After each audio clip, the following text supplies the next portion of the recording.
الحمدللہ والصلاة والسلام علی رسول اللہ وعلی آلہ وصحبہ وموالا۔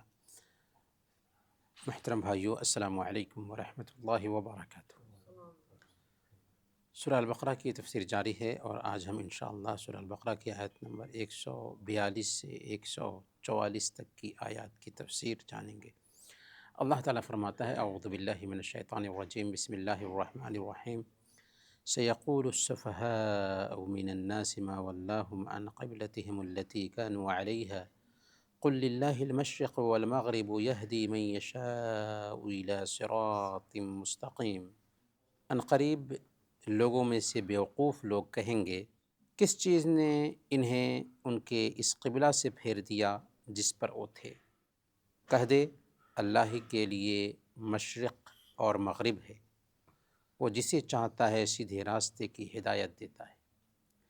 اللہ کے نبی صلی اللہ علیہ وسلم جب مکہ سے ہجرت کر کے مدینہ گئے تو مدینہ میں حکم دیا گیا اللہ کے نبی صلی اللہ علیہ وسلم اور صحابہ کرام کو کہ خانہ کعبہ کی بجائے بیت المقدس کی طرف قبلہ کریں، نماز کے وقت بیت المسجد کا رخ کریں، اور یہ حکم رہا 16 یا 17 مہینے تک۔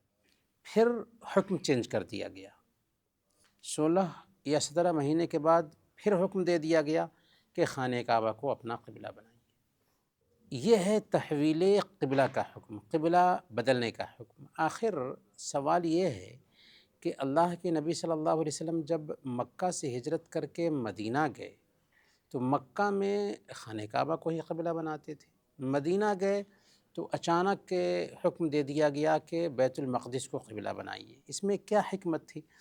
پہلی حکمت یہ تھی کہ یہ احساس دلایا جائے وہاں کے رہنے والوں کو، قوم مسلم جو ہوتی ہے نا، اس کا تعلق جیسے خانہ کعبہ سے ہے ویسے ہی بیت المقدس سے بھی ہے۔ بیت المقدس بھی مسلمانوں کا دھڑکتا ہوا دل ہے، اور مسلمانوں کی جو 3 مسجدیں بابرکت ہیں ان میں سے ایک مسجد اقصیٰ بھی ہے، بیت المقدس بھی ہے۔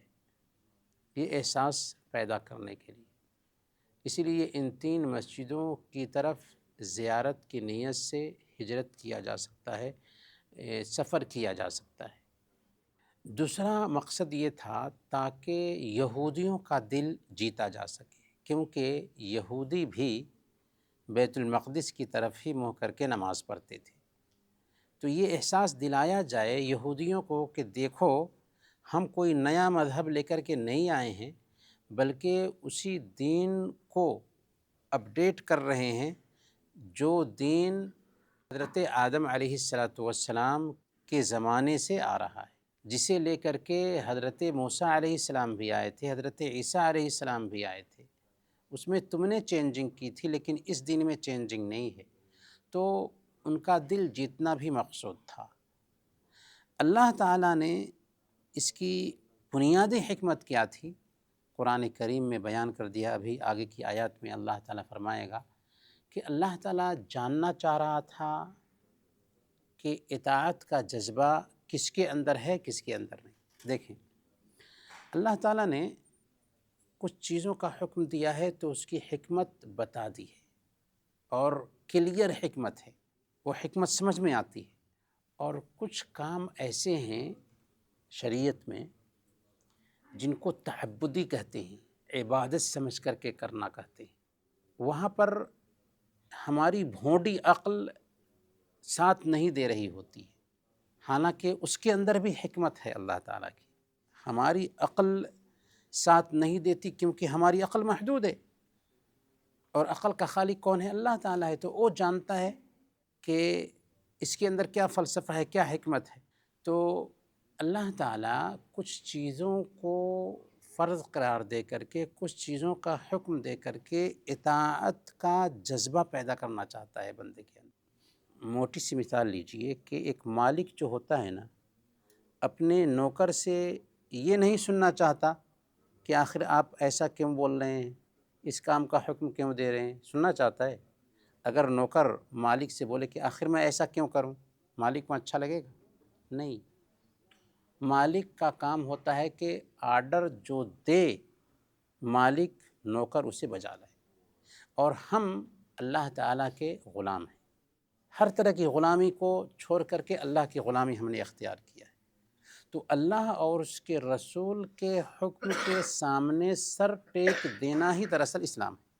یہ سوال نہیں ہونا چاہیے کہ آخر ایسا کیوں، حالانکہ شریعت کے سارے احکام میں حکمت پائی جاتی ہے، پر کچھ احکام کو اللہ تعالیٰ نے تعبدی رکھا ہے تاکہ ایک انسان سطحی عقل کا غلام نہ بن جائے کہ مجھے حکمت سمجھ میں آئے گی تبھی کروں گا۔ نہیں، مسلمان کا مطلب ہوتا ہے اللہ اور اس کے رسول کے سامنے سر ٹیک دینے والا انسان۔ ہاں، ہم نے اللہ کی پہچان کی اپنی عقل اور منطق سے، ہم نے قرآن کریم کی پہچان کی اپنی عقل اور منطق سے، ہم نے رسول اللہ صلی اللہ علیہ وسلم کی پہچان کی اپنی عقل اور منطق سے۔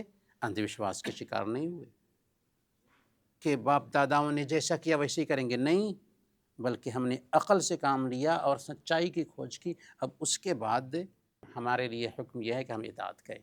تو اصل جو مقصد تھا اس کا، تاکہ پتہ چلے کہ کون اطاعت کرتا ہے کون اطاعت نہیں کرتا، اسی لیے اللہ تعالیٰ نے فرمایا سيقول السفهاء من الناس ما ولاهم عن قبلتهم التي كانوا عليها، کہ لوگوں میں سے جو بیوقوف ہیں نا وہ کہیں گے کہ آخر کیا ہو گیا ہے محمد کو کہ جس قبلے کی طرف منہ کرتے تھے اس کو چھوڑ کر کے کسی دوسرے قبلے کی طرف منہ کرنے لگ گئے۔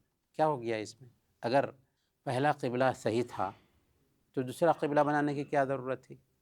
اور اگر دوسرا قبلہ صحیح ہے تو پھرنے کی کیا ضرورت تھی؟ یہ سوالات کرنے لگے مشرکین بھی، یہ سوالات کرنے لگے منافقین بھی، یہ سوالات کرنے لگے یہودی بھی۔ اللہ تعالیٰ نے اس کا جواب دیا، قل للہ المشرق والمغرب، آپ کہہ دیجئے کہ اللہ کے لیے پورب اور پچھم ہے۔ یہ اہم نہیں ہے کہ تم پورب کی طرف منہ کر کے نماز پڑھتے ہو یا پچھم کی طرف منہ کر کے نماز پڑھتے ہو۔ پورب اور پچھم سب اللہ کی جہتیں ہیں، چاہے تم پورب کی طرف منہ کر کے نماز پڑھو یا پچھم کی طرف منہ کر کے نماز پڑھو۔ اصل چیز یہ نہیں ہے، بنیاد یہ نہیں ہے کہ تم اگر پورب کی طرف منہ کر کے نماز پڑھتے ہو تو تم اللہ کی عبادت کرنے والے ٹھہرو گے، پچھم کی طرف منہ کر کے نماز پڑھتے تو اللہ کی عبادت کرنے والے نہیں ٹھہرو گے۔ یہ بنیاد نہیں ہے، اصل بنیاد ہے اللہ کی اطاعت۔ یہدی من یشاء الی صراط مستقیم، اللہ تعالیٰ جس کے لیے چاہتا ہے اس کو سیدھے راستے کی ہدایت دیتا ہے، جسے چاہتا ہے سیدھے راستے کی ہدایت دیتا ہے۔ اور سیدھے راستے کی ہدایت میں یہ ہے کہ اللہ کا حکم ہے تو اسے فالو کرو۔ اللہ نے کہا کہ پورب کی طرف منہ کرو اور نماز پڑھو تو ہمیں حکم کو بجا لانا ہے۔ اللہ نے کہا کہ پچھم کی طرف منہ کر کے نماز پڑھو، ہمیں حکم کو بجا لانا ہے۔ اصل میں حکم کی بجاوری مطلوب ہے۔ آگے دیکھیے اللہ فرماتا ہے وَكَذَلِكَ جَعَلْنَاكُمْ أُمَّةً وَسَطًا لتكونوا شهداء على الناس ويكون الرسول عليكم شهيدا وما جعلنا القبلة التي كنت عليها إلا لنعلم من يتبع الرسول ممن ينقلب على عقبيه وإن كانت لكبيرة إلا على الذين هدى الله وما كان الله ليضيع إيمانكم إن الله بالناس لرؤوف رحيم۔ اسی طرح ہم نے تمہیں سب سے بہتر امت بنایا تاکہ تم لوگوں پر شہادت دینے والے بنو، اور رسول تم پر شہادت دینے والے بنے، گواہی دینے والے بنے۔ اور ہم نے وہ قبلہ جس پر تو تھا مقرر نہیں کیا تھا مگر اس لیے کہ ہم جان لیں کہ کون اس رسول کی پیروی کرتا ہے اور کون پیروی نہیں کرتا، جو اپنی دونوں ایریوں پر پھر جاتا ہے، اور کون نبی کی پیروی نہیں کرتا ہے، اس سے الگ ہو کر کے اپنی ایریوں کے بل پھر جاتا ہے۔ اور بلا شبہ یہ بات یقیناً بہت بری تھی مگر ان لوگوں پر جنہیں اللہ نے ہدایت دی، یعنی اس سے قبلے کی طرف منہ کرنا بری تھی، لیکن جن کو اللہ تعالیٰ نے ہدایت دیا ان کے لیے معمولی بات تھی۔ اللہ کا بھی ایسا نہیں کہ تمہارا ایمان ضائع کر دے، بے شک اللہ لوگوں پر یقیناً بے حد شفقت کرنے والا، نہایت رحم کرنے والا ہے۔ اللہ تعالیٰ نے اس میں کہا کہ اسی طرح ہم نے تم کو امت وسط بنائے ہے۔ امت وسط کیا ہے اور اس کے کیا تقاضے ہیں اس کو ہم کل جانیں گے، لیکن آج جو اہم نقطہ ہے اس کو ہم سمجھنا چاہ رہے ہیں۔ اللہ تعالیٰ نے قبلہ کیوں پھیرا تھا؟ جب خانہ کعبہ کی طرف منہ کر رہے تھے تو اچانک کیوں حکم دیا کہ بیت المقدس کی طرف منہ کریں؟ کیوں یہ حکم تھا 16 یا 17 مہینے تک؟ تو اللہ تعالیٰ اس کا جواب دے رہا ہے الا لنعلم من يتبع الرسول ممن ينقلب على عقبیہ۔ اس کا مقصد یہ تھا کہ جانا جائے کہ کون رسول کی اطاعت کرتا ہے اور کون منہ موڑتا ہے، یہ مقصد تھا۔ گویا کہ مقصد تھا اطاعت۔ اللہ کا حکم آ جائے پورب کی طرف منہ کرنا ہے، پورب کی طرف منہ کرو، اللہ کا حکم آ جائے پچھم کی طرف منہ کرنا ہے، پچھم کی طرف منہ کرو، یہی دراصل مقصد ہے۔ اور اسی مقصد کے تحت اللہ تعالیٰ نے یہ حکم دیا تھا، جانچنا چاہ رہا تھا کہ کس کے اندر اطاعت کا جذبہ ہے، کس کے اندر اطاعت کا جذبہ نہیں ہے۔